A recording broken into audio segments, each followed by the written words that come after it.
Hello friends, a very good morning to all of you. मैं doctor Anurag एक बार फिर से स्वागत करता हूं आपको अपने चैनल किडो केयर में। आज पूरी दुनिया डरी पड़ी हुई है, हर एक लोग सहमे पड़े हुए हैं, घर के कोने में छुपे पड़े हुए हैं। वो लोग जिन लोगों ने कोरोना का एक भी वैक्सीन लगवाया है, सिंगल डोज भी लगवाया है, आज उनके दिल में एक डर बैठ गया है कि क्या उनकी ज़िंदगी बस 2 साल की है, क्या 2 साल के बाद उनकी मौत निश्चित है। मैं ऐसा क्यों कह रहा हूँ आज? इसलिए क्योंकि टॉप वायरोलॉजिस्ट, नोबेल प्राइज विजेता लुक मॉन्टेगनर, उनका कहना है कि जिन लोगों ने भी कोरोना का एक भी वैक्सीन लगवाया है, एक भी डोज लगवाया है, 2 साल में उनकी मौत निश्चित है। तो क्या हम लोग केवल 2 साल तक ही जीवित हैं? अगर इसका आंसर आपको चाहिए तो आइए बने रहिए मेरे साथ, देखिए इस वीडियो को पूरा, एंड होते होते आपको इसका आंसर मिल जाएगा।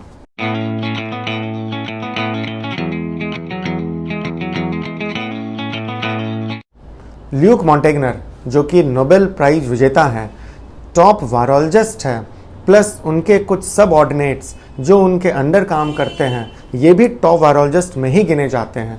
तो इन लोगों का कहना है कि जिन लोगों ने भी कोरोना वैक्सीन लगवाया है, उनकी लाइफ मात्र 2 साल है।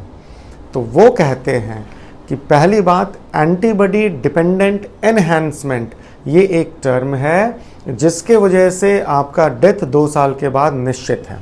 एंड दूसरे पॉइंट में ये कहते हैं कि जिन लोगों ने इस पैंडेमिक के दौरान इस वैक्सीन को लगवाया है, तो चांसेस हैं कि यह वायरस बहुत तेज लेवल से बहुत स्ट्रांगली म्यूटेट करेगा एंड एक स्ट्रॉन्गर वायरस मार्केट में आ जाएगा। एंड जिन जिन को इस वायरस से अफेक्शन होगा, जो भी इस वायरस के कांटेक्ट में आएगा, चपेट में आएगा, उसकी मौत भी लिखी हुई है।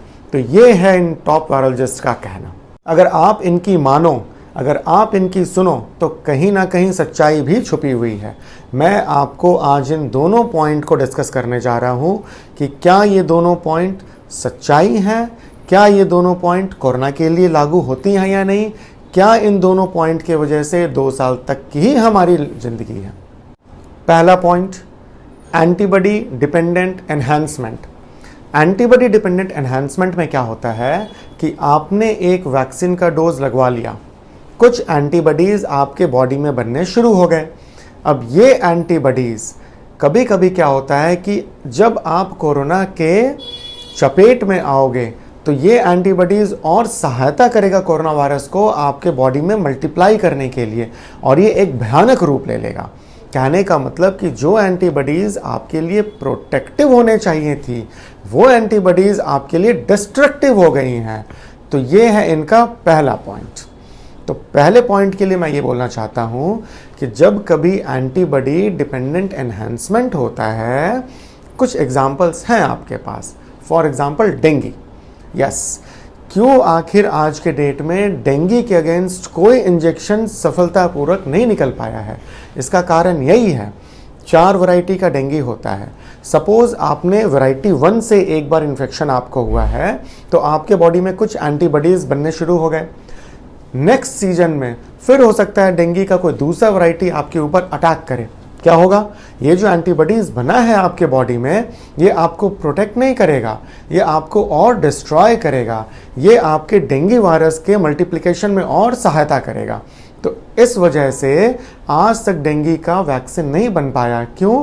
क्योंकि अगर आपने डेंगू का वैक्सीन लगवाया, आपके अंदर जो एंटीबॉडीज़ बनी हैं, गलती से अगर आप डेंगू के चपेट में आओगे, तो यही एंटीबॉडीज़ आपकी मौत का कारण हो जाएगा। तो इसे कहते हैं एंटीबॉडी डिपेंडेंट एनहांसमेंट, जो कि कोरोना के साथ नहीं मिलता है।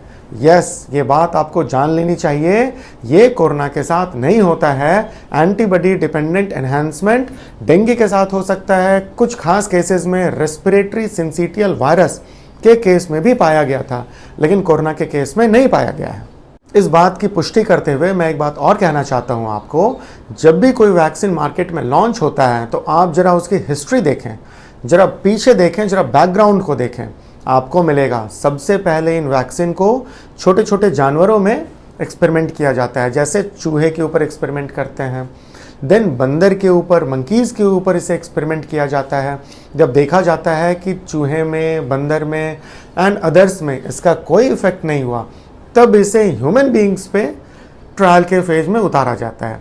एंड ह्यूमन बींग्स में भी आप देखिए 3 फेजेज से आपको गुजरना होता है, फेज 1, फेज 2 एंड फेज 3। तो जब तक आपने फेज 3 क्लियर नहीं कर लिया तब तक ये वैक्सीन मार्केट में नहीं उतर सकता है।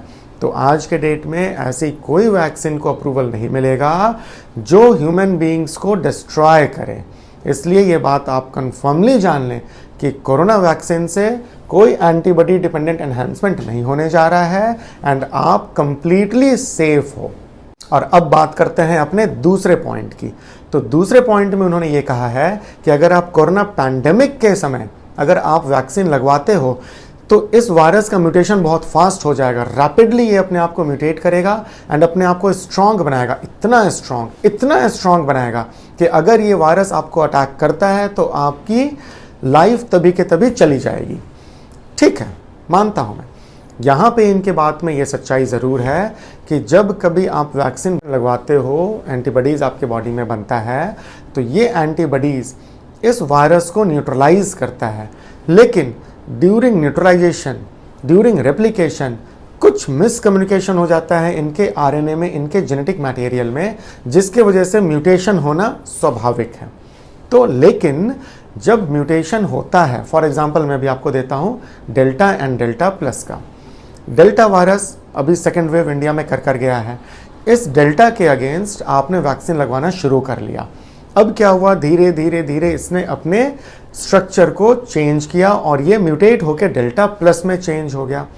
डेल्टा प्लस में चेंज तो ज़रूर हुआ, ऑफ कोर्स थोड़ा ज़्यादा ट्रांसमिशन रेट इसका बढ़ गया, थोड़ा वायरुलेंस इसका बढ़ गया, जो इन्फेक्शन करने की क्षमता है ये ज़्यादा इसकी बढ़ गई। लेकिन इसका ये तो मतलब नहीं है कि जो एंटीबॉडीज़ डेल्टा के अगेंस्ट बना है वो डेल्टा प्लस के अगेंस्ट काम नहीं करेगा।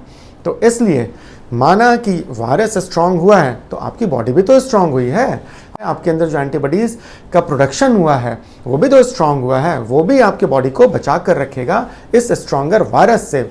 इसलिए ये कहना तो बिल्कुल ही गलत है कि ये जो म्यूटेटेड फॉर्म आएगा वो इतना शक्तिशाली होगा कि वो बॉडी में एंटर करते ही आपकी जान को निकाल देगा।